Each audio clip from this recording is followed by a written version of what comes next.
Vamos cantar ou não? Pai, eu sigo os teus passos, todos os teus atos. Quero ser igual a você. Isso é forte, né, gente?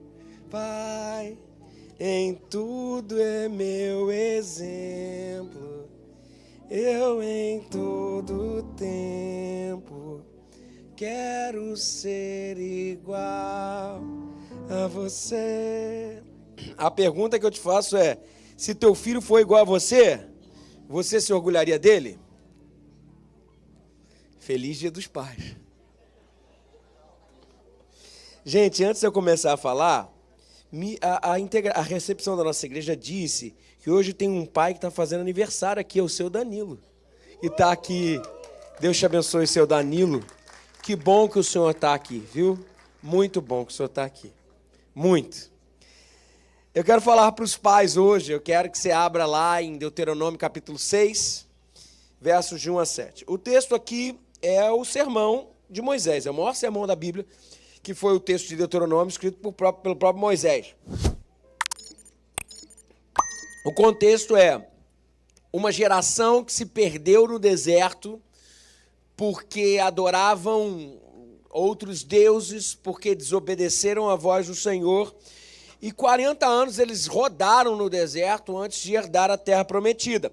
Moisés olhou para aquela geração que nasceu no deserto, não a geração que desobedeceu, olhou para aquela geração que nasceu no deserto e falou assim: olha, vocês vão precisar tomar uma atitude diferente dos seus pais. Uma sociedade se constrói de famílias e, sobretudo, de pais, líderes espirituais que se posicionem. E aqui Moisés é como se colocasse uma bússola. Moisés deixa um tratado, uma constituição para pais, para dizer assim: olha, vocês precisam ser diferentes. Olha o tamanho da importância do que nós vamos ler agora. Moisés olhando para uma geração antiga e dizendo: olha, não foi legal. E olhando para esses filhos que nasceram dessa geração idólatra, que não teve Cristo, Deus como centro, e falando assim: olha, existe uma coisa que a gente precisa fazer para sermos de fato verdadeiros pais. Pais que mudem uma geração, a próxima geração. Porque os seus pais não se apropriaram dessas verdades. É isso que a gente vai ler agora. A importância do que nós vamos ler. Eu queria que você tentasse demais essa leitura. E daí nós vamos tirar algumas aplicações daqui. Deuteronômio 6, versos de 1 a 7, diz assim: Estes, pois, são os mandamentos, os estatutos e os juízos que mandou o Senhor vosso Deus para ensinar-vos, para que os cumprisseis na terra que passais a possuir, para que temas ao Senhor teu Deus, e guarde todos os seus estatutos e mandamentos que eu te ordeno. Teu filho e o filho de teu filho. Aqui a gente já destaca algo importante, uma responsabilidade geracional. É como se o que você faz reflete não só nos seus filhos, como nos seus netos. A sua responsabilidade de viver mesmo quando morreu, porque deixou um legado que perpetue o que é certo. Para que te vá bem contigo, com o seu filho e com o filho do teu filho, todos os dias da sua vida, e que teus dias sejam prolongados. Versículo 3: Ouve, pois, ó Israel, e atenta em que os guardares, para que bem te suceda, e muito te multipliques, como te disse o Senhor Deus dos teus pais, na terra que mana leite e mel. Ouve, Israel, o Senhor nosso Deus é o único Senhor. Versículo 5, ele começa a aplicar: Amarás, pois, o Senhor teu Deus de todo teu coração, de toda a tua alma, de todas as suas forças. Ou seja, o primeiro passo aqui é o seguinte: você quer criar algo nos seus filhos, então você tem que entender que antes começa contigo. Para você replicar algo, não se replica algo em termos conceituais apenas. Muito pelo contrário, são as relações que ensinam. Então, que comece em você a mudança na próxima geração. E como fazer isso? Essas palavras que hoje te ordeno, no versículo 6 diz: estarão no teu coração, e ensinarás a teus filhos, e delas falarás assentado em tua casa. É em casa que tudo começa. É sentado na mesa. Existe um padrão. Perceba que, mais do que a pedagogia falou, é óbvio que isso é só o reflexo de que fato o que é a sociedade. Se existe algo que ensina, não pense que é o conteúdo em si que ensina, são as relações, é o afeto, é a referência. Só o amor ensina, gente. Por isso que Deus se definiu assim. 1 João 4, 7, 8 diz: amados, amemos uns aos outros, porque o amor vem de Deus, e tudo que ama nasce de Deus, conhece a Deus. Quem não ama não conhece a Deus, porque Deus é amor. Deus, ele é considerado duas coisas na Bíblia, duas definições. Deus é espírito, ou seja, não pode se conter, é vento que você não pode apreender. E Deus é amor, como se o que se manifeste amor se conecta inclusive por aprendizado. O nome disso é discipulado. Jesus não veio ensinar preceitos, Jesus veio para vivê-los e mostrar para aqueles que ele chamou para caminhar junto dele, que dizendo assim, olha, vê como é que é a vida com quem anda com Deus. Agora, através de exemplo, de modelagem, de relação, a gente aprende. Ninguém ensina nada para ninguém. Nós, através do afeto, abrimos a janela ao conhecimento para que as relações ensinem. De fato, só o amor pode ensinar. É isso que o texto está falando. Tem uma forma. Ensinarás teus filhos e deles falarás assentado na tua casa, na tua mesa. E ele continua dizendo assim, e andando no caminho, ou seja, modelagem. Não é transmissão de conteúdo, é transmissão de vida. Andando no caminho, deitando-te e levantando-te, deitando-te, levantando-te, andando no caminho. Olha que coisa interessante aqui. Ele está dizendo que a rotina assentada em afetos de amor é que ensina, é o instrumento. Ele descreve algo comum aqui nas relações. Andando pelo caminho, deitando-te, levantando-te. O texto aqui coloca como se uma grande metáfora fosse feita. A gente está numa prova de revezamento 4%. A gente acabou de sair das Olimpíadas aí. Agora você pense comigo aí. Não, hoje é o último dia, se não me engano, né? Então pense comigo aí. Vamos supor, revezamento 4% de corrida. A gente tem aqui o Usain Bolt, o Michael Johnson. Quem mais? Me diz dois grandes corredores aí, que eu não sei mais agora. Fala aí. Como é que é? Degasse é aqui, pô. Degrasse e Priscila Louvise. Deixa eu fazer moral com a minha esposa. Você pode pegar os melhores. Pega os melhores. Esses caras podem ser os melhores. Mas se na hora do Michael Johnson passar o bastão da vida para o Usain Bolt, aquela transmissão não for bem feita, a gente perde a corrida da vida. Não quero falar sobre uma relação de transmissão geracional, que isso é possível também. A gente saber respeitar as individualidades. Como foi feito com Davi, por exemplo, e Saul. Saul era rei de Israel. Davi estava passando, ele foi pegar o bastão de Saul. Saul falou, quer derrotar Golias? Usa as minhas armaduras. Daí Davi tentou usar o jeito do pai, vamos dizer, da geração anterior fazer, mas Davi falou assim, olha, eu tenho Deus como centro, e Yahvé é o Deus de Israel, ok, mas eu tenho um jeito de fazer, respeitar as individualidades. Mas não quero falar sobre isso hoje. O que eu quero falar é que essa noção de que nós temos um legado que vai continuar e é nossa responsabilidade passar o bastão da vida de tal forma que o outro não só introjete o que é o temor a Deus, que é o princípio da sabedoria, como a gente acabou de ler, como ele pegue de uma referência relacionamental de quem nossos pais, os nossos líderes são, ele pega em vida e a partir daí passa para diante. É esse tipo de revezamento. É o que o Moisés está falando aqui. A principal função de ser um pai é saber passar o bastão. É saber passar esse bastão para os nossos filhos serem campeões.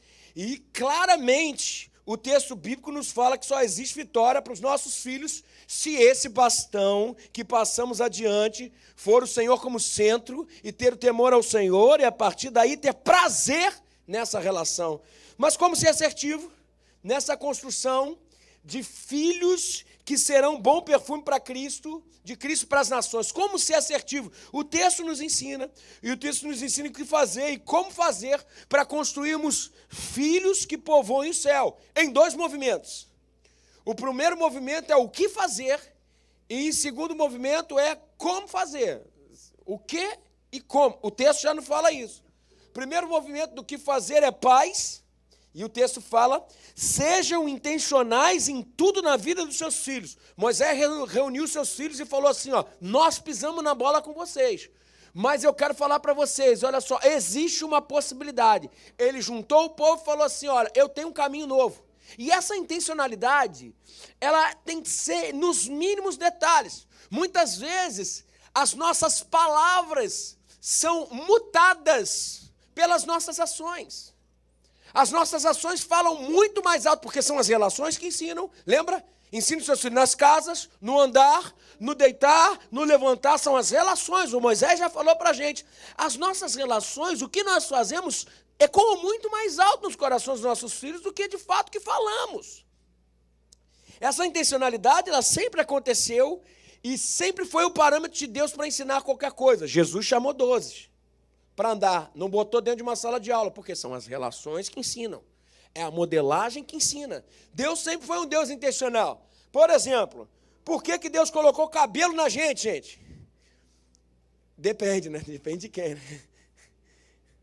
Mas é simples, porque a gente precisa de uma touca térmica, porque senão a gente vai queimar a cabeça.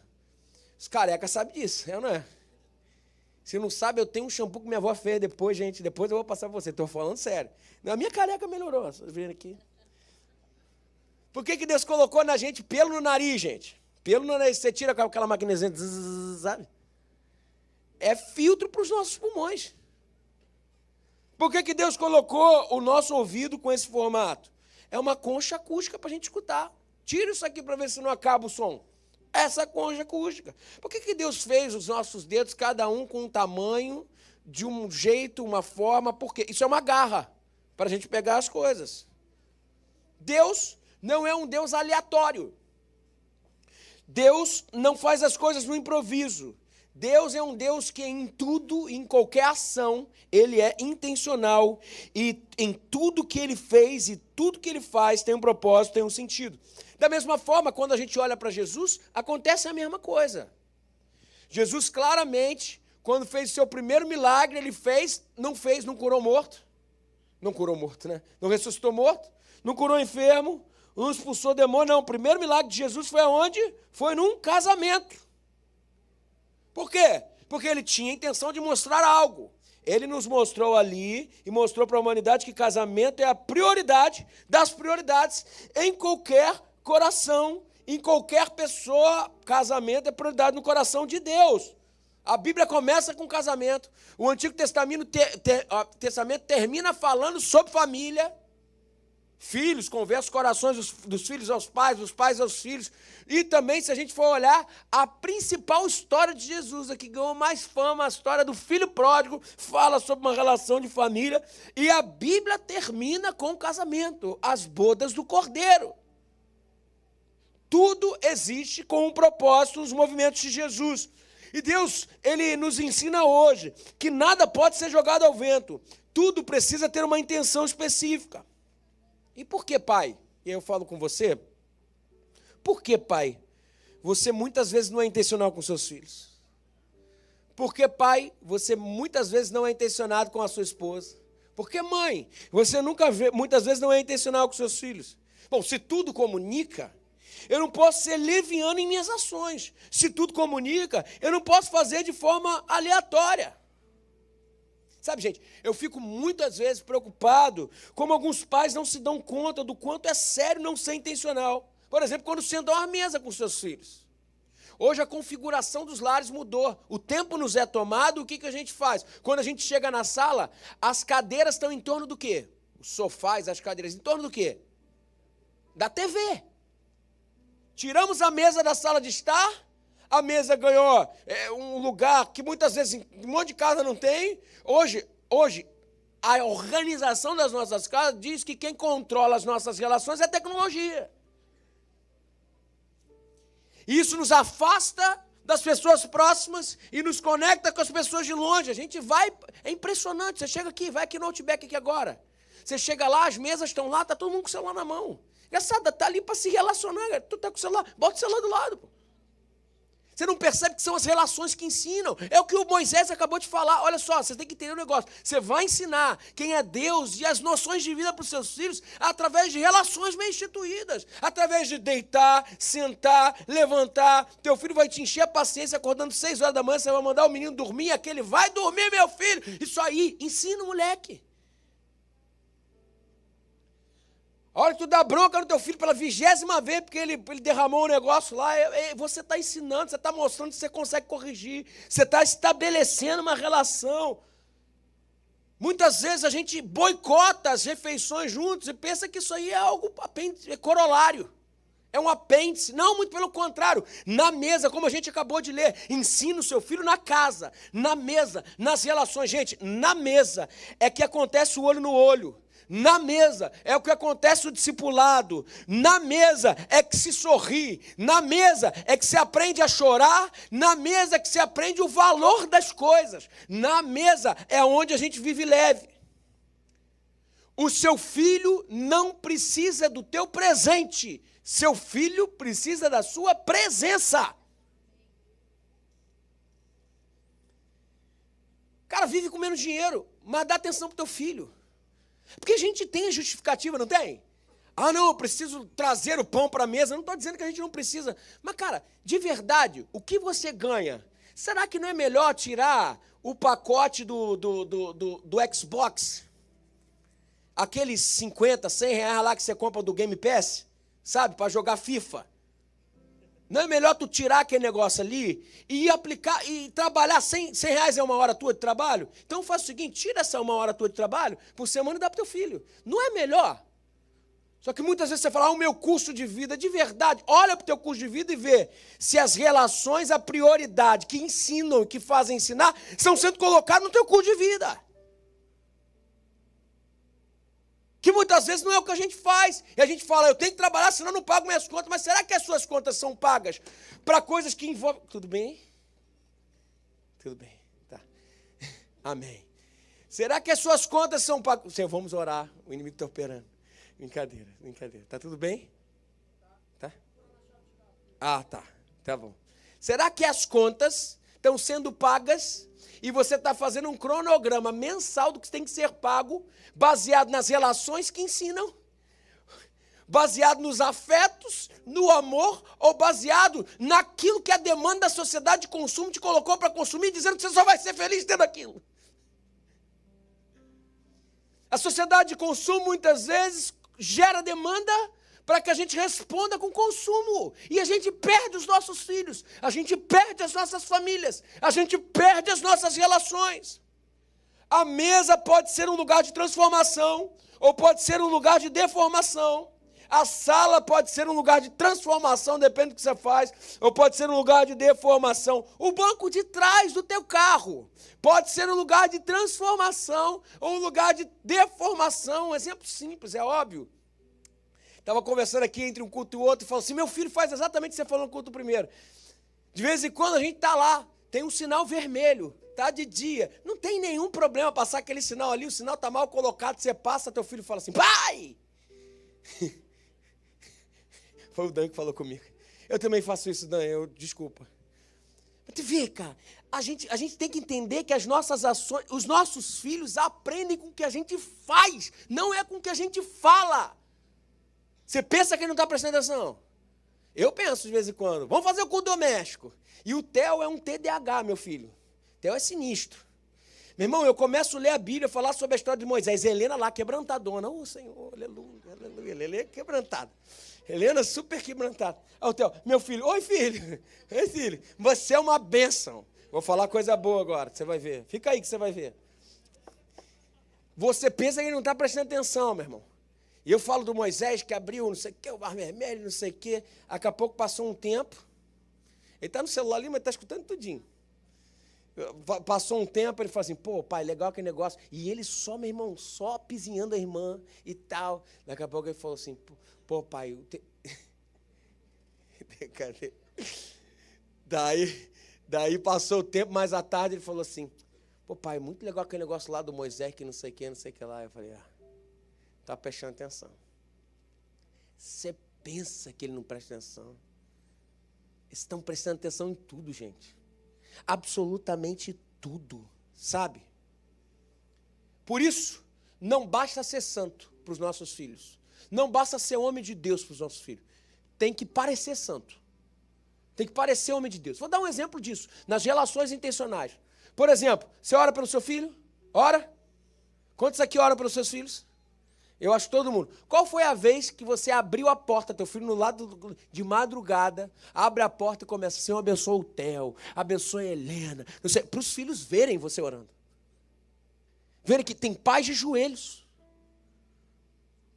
Qual foi a última vez que você jejuou pelos seus filhos viram você pular uma refeição e perguntaram para você, pai, você não vai comer hoje não? Não, não vou não. Por que você não vai comer, pai? É porque hoje eu estou orando por vocês. Você está construindo. Você está construindo um caráter de gente que ama o Senhor. Vocês já viram, tem uns memes de vez em quando, assim, filho de crente, é um negócio, de madrugada o cara está lá dormindo, de madrugada a criança, daqui a pouco escuta assim. Vocês já viram? Daí acorda assim, quando acorda, tá a mãe assim, Senhor, é isso, cara. Teu filho reclama hoje, mas amanhã ele vai falar assim, eu glorifico a Deus pela vida do meu pai, da minha mãe, que dobraram o joelho por mim, eu quero ser igual a eles. Exatamente isso, sabe? Veja, é intencionalidade em tudo que faz. Abre a porta do teu quarto e ora alto para eles escutarem. Deus abençoa o Theo. Abençoa a Helena. É para eles escutarem mesmo. Aí vai ficando adolescente. Senhor, proteja minha filha que ela só vai namorar com 30 anos. Exatamente isso. O nome disso é seja intencional. Jesus era assim. Lembra o que Jesus fazia com seus discípulos? Não, na verdade, os seus discípulos nunca pediram nada para Jesus em coletividade. Só uma coisa. Eles um dia chegaram para Jesus e falaram assim, mestre, você pode nos ensinar a orar? Sabe por que os discípulos pediram aquilo para Jesus? É óbvio. Porque eles viam Jesus orando e falavam, é diferenciado. Cara, eu quero orar como Jesus. Nos ensina a orar. Nossos filhos precisam ver a gente lendo a Bíblia, ler a gente orando. Nossos filhos precisam ver a gente jejuando, sabe? Tudo que você faz ecoa no futuro do seu filho. Eu lembro até hoje, eu era criança, meu pai fazia questão. Tava eu e meu irmão, meu pai e minha mãe junto lá, daqui a pouco ele fazia questão de beijar minha mãe na nossa frente. Demonstrar carinho e afeto. E daí o que a gente fazia, mãe? A gente limpava. Não pode. Daí meu pai falava assim, a mamãe é minha. Não é, não. É minha. Beijava e abraçava. Sabe o que meu pai estava ensinando a gente? Meu pai estava ensinando a gente, é assim que se ama uma mulher. A minha esposa eu vou amar. Sabe o que eu quero fazer depois? Eu quero amar a minha esposa hoje, Priscila. Porque um dia meu pai me ensinou a amar a mulher e respeitar a mulher, que era a minha mãe. Tudo que você faz ecoa na vida dos seus filhos, cara. Absolutamente tudo, sabe? Qual foi a última vez que você beijou a tua esposa para o teu filho ver? Qual foi a última vez que você disse que amava a sua esposa na frente dos seus filhos? Nos aniversários lá em casa a gente faz isso sempre. Demonstrar afeto, amor. Então o aniversariante, ele sempre escuta um monte de declaração de amor da família. Por exemplo, o aniversário da Priscila, eu levanto e falo assim, Priscila, e eu falo o que eu acho e tal, não sei o quê. Daí depois a Helena levanta, minha filha, e fala 2 horas sobre a mãe, chora e tal. E o Theo fala assim, mamãe te ama. A cara dele, mamãe te ama. Sabe o que acontece? Ali nós estamos ensinando aos nossos filhos. É assim que nós celebramos a vida. É isso que a gente está ensinando. É assim que a gente celebra a vida de quem a gente ama. É assim que nós vivemos. Nós honramos quem amamos. Não adianta chegar e falar assim, tem que dizer bom dia, tem que dizer boa tarde, tem que dizer boa noite, tem que agradecer, tem que amar, tem que honrar. É importante falar isso, a gente repete várias vezes. Mas quando teu filho vê você dizendo bom dia, boa tarde, boa noite, amando, abraçando, ele fala, pô, eu vou ser igual ao meu pai. Eu vou ser igual à minha mãe. São as relações que ensinam, gente. São os afetos que ensinam. É na casa, é na observação. Exatamente isso.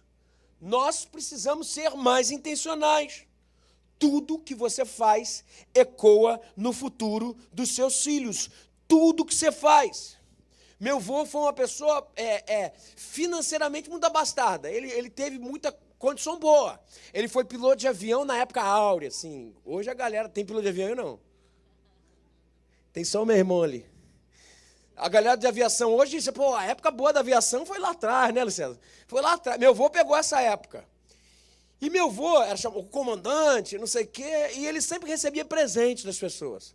E um dos presentes que ele recebia das pessoas era bebida. Ele recebia vinho, recebia champanhe, coisa caríssima. Pegar eu não conheço nada, chateau de não sei o quê, de Bruet, não, brincadeira, não sei. Aquelas coisas muito chiques, sabe? Aquelas coisas muito chiques. E o que meu avô fazia? Ele trazia para casa, chamava eu e o Luiz César. E a gente não se esquece. Aqui não estou entrando no mérito de que é pecado, é errado, só estou falando assim, que com criança, gente, muitas vezes a gente diz o que é, para depois eles refletirem. Fazer, não estou falando isso. Basicamente, isso ele estava tentando ensinar um negócio. Isso aqui pode te levar para um caminho ruim, era isso que ele estava fazendo. Ele pegava os negócios e falava assim, filho, vem cá. Abria a privada, abria os negócios e falava assim, ó, filho, isso aqui é um perigo. Aí eu descobri depois, mais tarde, que as coisas eram caras. Eu falei, pô, por que meu avô não vendeu? Eu perguntava isso para ele. Vô, por que tu não vendeu? Dava um dinheiro bom isso aí. Ele falou, não, porque eu não quero o que é ruim para mim, não quero para os outros.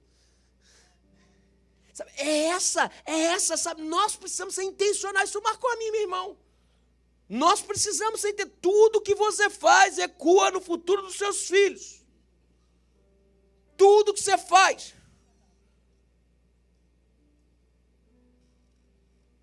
A integridade dos nossos filhos está diretamente relacionada com a nossa integridade. A honestidade dos nossos filhos está diretamente relacionada com a nossa honestidade. Não tem jeito. Você precisa ser a mudança que você quer ver na sua casa. Tudo que você faz ocorre no futuro do seu filho, seja intencional. A sua forma de falar, a sua forma de comunicar, a sua forma de tratar a sua esposa, a sua forma de tratar os seus empregados. Meu pai foi muito tempo empresário. E eu via como ele tratava as pessoas que prestavam serviço para ele na empresa. Pessoas que eram contratadas como família. Ajudando quem tinha dificuldade. Eu falei assim, caramba, que legal. Olha, sem fazer essa reflexão, eu falei, cara, não importa se o cara é empregado, o outro é patrão. O que importa é o seguinte, é um ser humano, então eu vou tratar. Eu quero isso, pô. E aí, depois eu fui estudar. Pô, em Cristo não tem escravo, senhor, como disse o apóstolo Paulo. Não tem nada disso. É todo mundo irmão. Então, eu aprendi como? Não através da Bíblia. Aprendi porque eu vi a Bíblia no meu pai. Exatamente a forma como você faz tudo, como você trabalha com a tua esposa, como você se comunica. Seja intencional. Tudo que você faz ecoa no futuro do seu filho. Tudo que você faz forma o seu filho. Bom, disse o quê? Intencionalidade. Agora como? É o segundo passo. Como ser intencional? Como ser intencional? Como sermos eficazes nessa intencionalidade? Então, primeiro, seja intencional é o que fazer? Para construir no nosso filho o caráter de quem Deus é. E em segundo lugar, como nós trabalhamos e forjamos o temor a Deus nos nossos filhos, sendo intencional, mas gerando memórias. Então, o processo pelo qual a intencionalidade se torna pedagógica é a atividade das memórias. Aqui eu preciso que você pare, que você me escute, por favor. Nós precisamos gerar memórias positivas no coração dos nossos filhos. É o que o versículo 7 diz, ó. Ensinarás os teus filhos e deitarás e falarás assentado na sua casa. Deitado levantando e no caminho. Ou seja, a intencionalidade, ela é aprendida, o temor do Senhor através do instrumento da intencionalidade, mas o caminho pelo qual, o tubo pelo qual leva o temor a Deus no coração dos nossos filhos, o veio pelo qual isso chega lá, se chama memórias, se chama afetos, se chama relação em amor. Veja, é quando você senta à mesa, é quando você compartilha, ou quando você gera memórias. E aqui tem uma chave importantíssima, que são os afetos que ensinam. São os afetos que ensinam em circunstâncias afetuosas. Esse é o ponto. Esses movimentos de relações afetuosas e, como consequência, pedagógicas, geram memórias positivas e constituem o caráter dos nossos filhos. Jesus ensinou a gente na parábola mais conhecida do pai e do filho, que é a parábola do filho pródigo. Vocês lembram disso? O filho pediu para ir embora. Pai, você está morto para mim, me dá a tua herança. A herança foi dada para o filho foi embora. E quando ele chegou com o dinheiro do pai, ele gastou tudo, fez tudo de errado. E aí foi alimentar porcos. Para um judeu aquilo era um problema. E comia das bolotas dos porcos. Aquilo era extremamente assim, desprezível. O cara chegou no fundo do poço. E aí, ele lembra que os empregados do seu pai tinha uma vida muito melhor do que ele. E ele disse, é isso que o texto diz, levantar-me-ei e vou ter com o meu tio. Com o meu amigo? Não, foi com quem? Com o meu pai.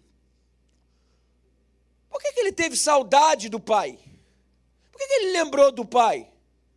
Porque esse pai gerou para ele segurança e memórias. Não tem como.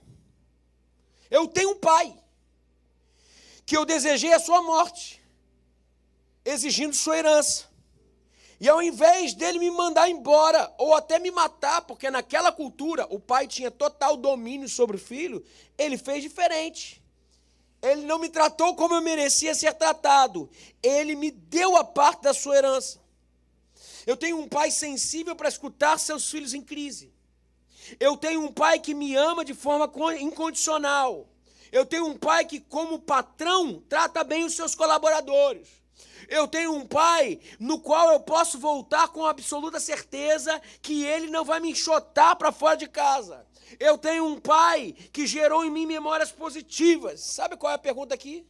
Que você tem que fazer como pai. Se os teus filhos vivessem um tempo de crise e estivessem longe de casa, será que caindo eles em si, diriam a mesma coisa, levantar-me-ei e vou ter com meu pai? Trocando em miúdos, a pergunta é, você faz falta para o teu filho? Você faz falta? Frustração verdadeira, uma mulher uma vez chegou para o pastor e o pastor falou assim, pastor, sabe qual é o melhor momento do meu dia? E o pastor perguntou, quando? É quando meu marido sai de casa para trabalhar. Sabe qual é o pior momento do meu dia? É quando ele volta do trabalho. Outra mulher chegou para o pastor e falou assim, pastor, ora por mim. Por quê? Porque meu marido vai se aposentar. E para aturar 3 horinhas desse cara por dia, imagina aturar o dia inteiro. Vai ser difícil. Que tipo de memória você tem jorado no coração da sua família? Quer ver uma ilustração? O rei Davi é um exemplo disso. Davi foi um homem segundo o coração de Deus. Davi foi um excelente rei, mas num ponto ele mandou muito mal. Foi um péssimo marido, um péssimo pai. Quer ver assim, trocando em miúdos a história dele, foi uma história trágica. Imagina o sentimento dos filhos de Davi, quando quando souberam que o seu pai se deitou com a esposa do seu oficial de confiança, Urias. Porque chegou e se tornou público. Você imagina, pô, papai traiu mamãe com aquela mulher. E o pior, a coisa ainda piorou, quando eles souberam que o pai, não obstante ter traído sua mãe, ainda assassinou o corno. Você imagina? Olha que loucura isso, que loucura. O que o pai estava ensinando? Filho, as suas relações de família não precisam ser consolidadas e baseadas no que é íntegro. Sabe qual foi a consequência? Vocês conhecem a consequência. Aminon, um dos seus filhos, tomou a sua meia-irmã e a estuprou. E Davi não fez absolutamente nada, tentou passar panos quentes. E Absalão, outro filho, meio-irmão de Aminon, foi lá e matou o seu irmão, Aminon. E a história não termina aí. Absalão fugiu e com raiva do pai, porque o pai não resolveu as coisas, foi um frouxo, não se posicionou diante da família. Absalão foi com tudo para cima do pai para matá-lo. E sabe o que aconteceu? Davi matou o seu filho Absalão. Uma tragédia numa família, porque as memórias foram podres, e memórias podres matam. Esse é um princípio importante. Memórias podres matam.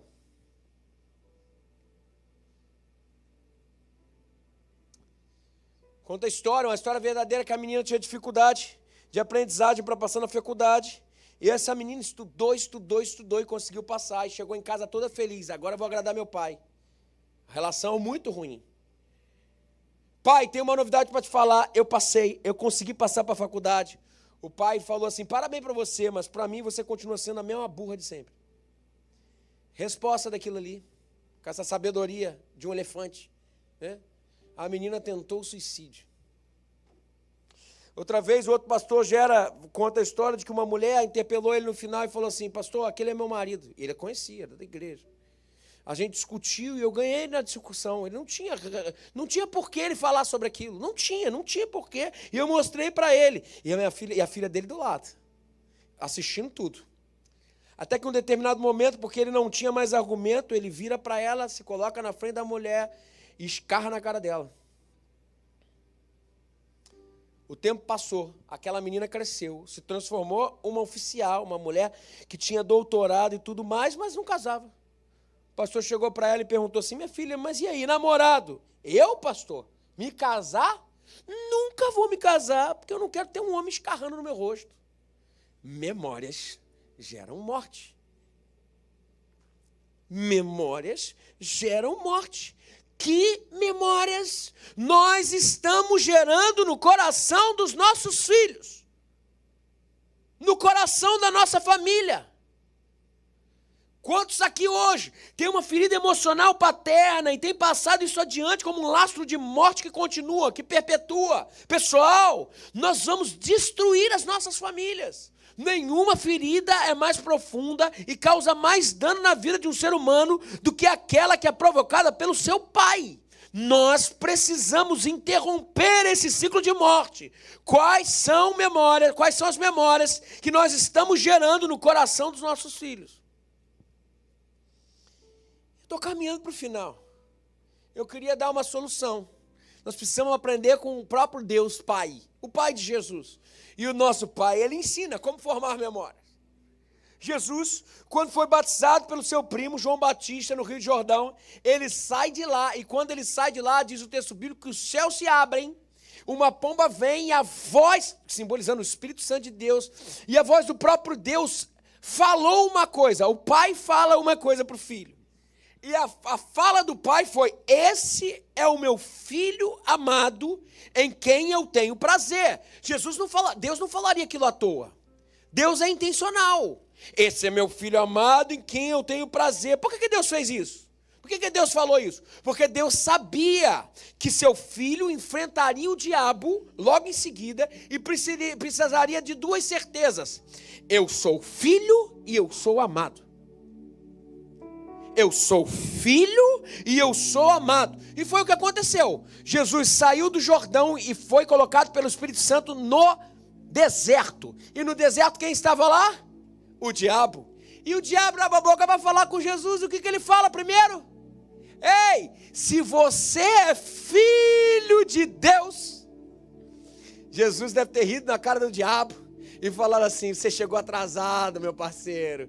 Eu acabei de escutar do meu pai. Os céus se abriram e ele falou: eu sou filho amado do Pai. Nossa! Meu querido, toda vez que seu filho arruma as coisas para ir para a escola, toda vez que seu filho arruma as coisas para ir para a faculdade, para ir para a arena da vida, para ir para os seus desertos, porque o mundo é cruel.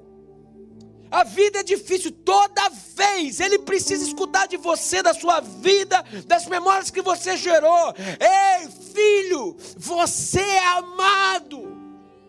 Teu filho pode ter 30 anos, pode ter 40 anos, bota teu filho no colo e fala assim: filhão, tu é o bebezão do papai. Você é filho.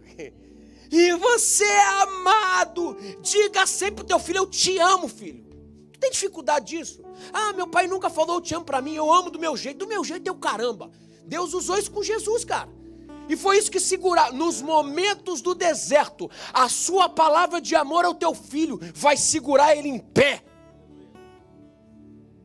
Você é filho, você é amado. Você é filho, você é amado. Gere memória. Gere filiação.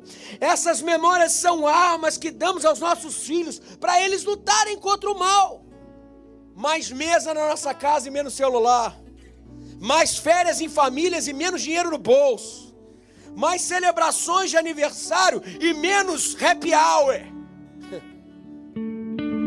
Mais Natal em família e Réveillon em família e menos Copacabana. Eu não estou dizendo que nada disso é errado, gente. Eu estou falando só que a gente precisa de equilíbrio. A gente precisa de equilíbrio. Vai jogar bola com teu filho. Ah, mas nunca gostei de bola. Não importa. Teu filho gosta, então vai. Mas meu filho não sabe nem jogar bola. E daí? Ele tá feliz contigo, cara. Gere memórias. Memórias podres matam. Se memórias podres matam. Memórias que dignificam o evangelho em amor geram vida, geram segurança, geram estabilidade. Meu pai e minha mãe sempre me ensinaram isso, sempre apaixonados pela igreja, super apaixonados pela igreja, e eles sempre, a minha rotina de domingo era assim: pode criticar, com a gente deu certo. 7h30 da manhã a gente acordava, 8 horas a gente estava na igreja para EBD raiz é 8 horas. 8 horas da manhã, 9 horas começa o culto, de 9 às 11 culto, 11 horas a gente almoçava na igreja o quê? O que a gente almoçava na igreja? A gente almoçava estrogonofe da cantina, alguma coisa que tinha lá, o frango assado em casa, entendeu? Estrogonofe, alguma coisa. Daí depois dali a gente tinha um ensaio do coral deles, eles nunca deixaram de fazer as coisas pro Senhor por causa da gente que é pequeno. E eu glorifico a Deus por Renan e Lúcia, que também fazem a mesma coisa aqui e tem filhos gêmeos, por isso que eu estou falando deles. Claro que vocês podem também fazer, não estou falando porque o Renan é meu discípulo de perto. Então glorifico a Deus pela vida deles. Não é impedimento. Depois dali, depois do ensaio deles, a gente tinha o nosso ensaio, que era o ensaio de flauta doce. Você sabe o que é flauta doce? É aquele instrumento que ninguém consegue afinar. E a gente ia para a flauta doce, minha mãe já estava musicalizando e me dando um ministério a partir dali. Depois dali a gente chegava em casa, depois da flauta doce, ia direto para a igreja, não tomava banho no domingo não, tá? Ia direto para a igreja de novo e chegava na união de treinamento. Na união de treinamento fiz meus melhores amigos foram dentro da igreja, porque meu pai foi intencional nas minhas relações. Meu pai e minha mãe trazia para casa as pessoas que valiam a pena, foram intencionais. Nunca falaram: não vai andar com o filho de fulano, não. Falou: você não vai, anda com esse aqui, filho. Pegava em casa filho dos outros, trazia para dentro de casa, gastava dinheiro pra caramba para alimentar filho dos outros. Eles estavam construindo na gente sonhos, estavam construindo na gente relações que levariam e engrandeceriam o nome do Senhor. Daí o que acontecia? Depois da união de treinamento tinha o culto da noite. Daí você falou assim: agora acabou, tudo certo. Não, depois a gente ia pro, não é Penetra não, é Água Viva. A galera da época aí da Água Viva, a gente comia o 3, São Conrado. Aí você pensa o quê? No dia seguinte, meu pai estava 6 horas da manhã em pé, e estava lá com a gente, ele ia com a gente. E eu via meus pais lá, na época da adolescência, eu nem gostava muito. Pô, pai, pode ir pra casa, fica não sei o que. Hoje eu falo assim: caraca, pai, tu fez a melhor coisa do mundo, tu estava comigo, tu estava com meu irmão. Ele estava me apaixonando pelas coisas do Senhor, me apaixonando. Contavam sempre dos projetos missionários que eles faziam, e que ia desbravando, e ficava, e os milagres que aconteciam na floresta amazônica, e as pessoas dizendo sim para Jesus e tal. E eu e o César escutando essas histórias, a gente falou: pô, a gente quer fazer isso também quando a gente crescer. Isso é tão maneiro. Nós fomos, implantamos a igreja dos bancários. Eu estou aqui, eu e meu irmão, na segunda implantação de igreja, porque eles engravidaram isso no meu coração.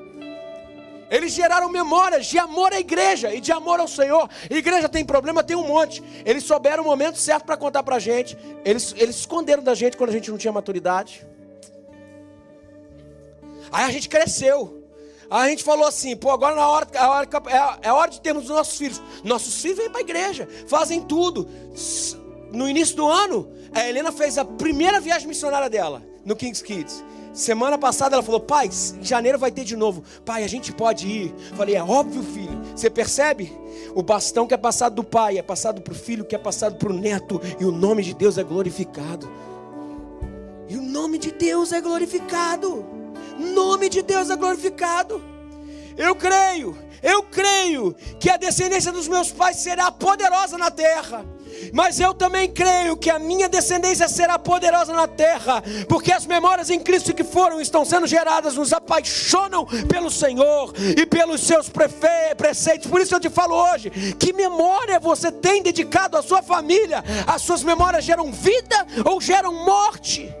Eu te falo algo hoje, essa manhã. Não desista da sua filha. Não desista do seu filho. E por favor, nunca diga você é um problema. Não, diga você está passando por uma má fase. Porque os nossos filhos são imagem e semelhança de Deus. Você não gerou escravos do diabo. Você não gerou filhos para perdição. Você gerou promessas de Deus. Cada filho é uma promessa de Deus. Cada filho é uma promessa de Deus, e eles serão flecha na mão do arqueiro que somos nós, e serão lançados pelo mundo, e perfumarão as nações com o poder do Evangelho. Tudo que Deus disse e prometeu ao seu filho será cumprido no nome de Jesus. Os nossos filhos irão mais longe do que nós. Os nossos filhos irão experimentar coisas maiores do que as que experimentamos. Os nossos filhos vão profetizar o que nós não profetizamos. Os nossos filhos vão viver o que nós não vivemos da parte de Deus. Aquilo que para alguns não tem jeito, eu profetizo hoje sobre a vida da sua família. Para Deus só basta uma palavra. Queria convidar para que os pais ficassem de pé nesse momento. Nós vamos abençoar a vida dos nossos pais. Pais, fiquem de pé. E eu queria pedir para que, se os filhos estiverem do lado, e nesse momento ministre aos pais, se as esposas estiverem do lado, que se levantem nesse momento e que orem pela vida dos seus maridos, profetizem bênçãos sobre eles, e que eles sejam exaltados agora e glorificados, porque Deus nele é maior do que o que eles podem produzir. Vamos fazer nesse momento. Eu queria cantar uma canção, enquanto eu também, através dessa canção, abençoo as nossas famílias. Eu peço que nesse momento, nós como mães ou filhos, sejamos boca de Deus para os nossos pais agora, e a gente ministre no coração deles nesse momento. Vamos cantar? Vem cá, filho. Que o Senhor te abençoe e faça brilhar teu rosto em ti, e conceda tua graça e te dê paz. Amém.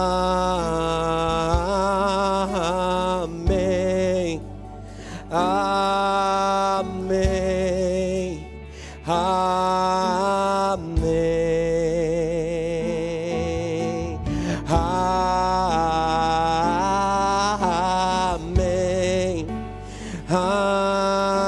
Amém. Amém.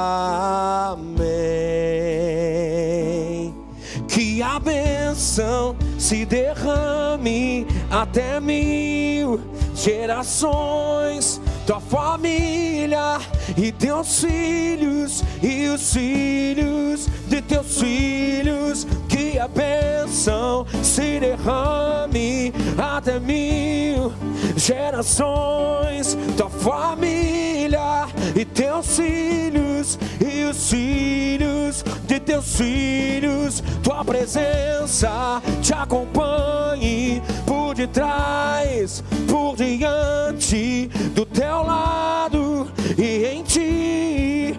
É contigo, é por ti, e de dia e de noite, tua entrada e saída, em teu riso, em teu choro, é contigo, é por ti, é contigo, é por ti, é contigo, é por ti, é contigo, é por ti, é contigo.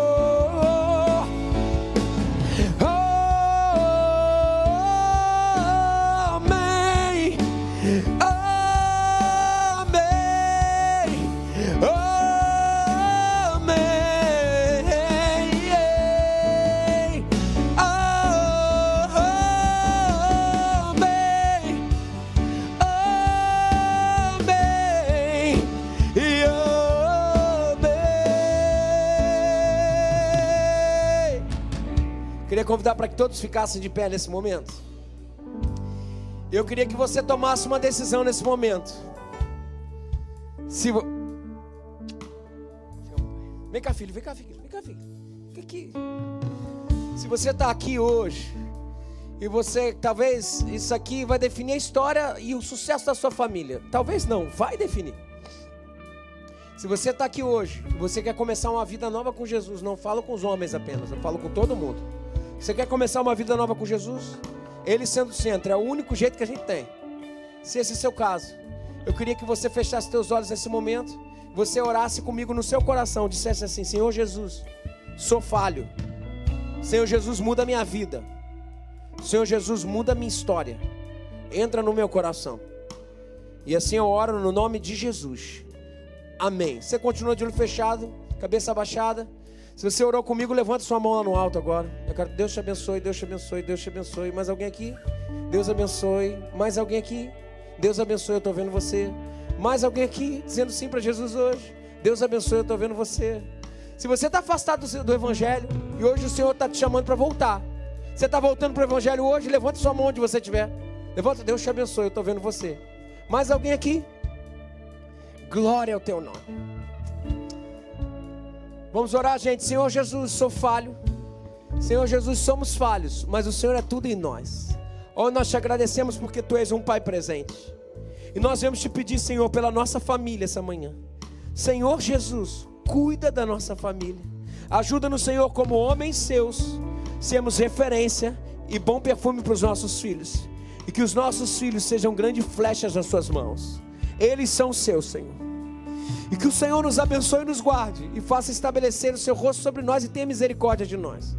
E que o Senhor sobre nós levante o seu rosto e nos dê a paz.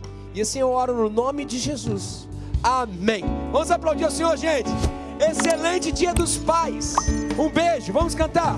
Que a bênção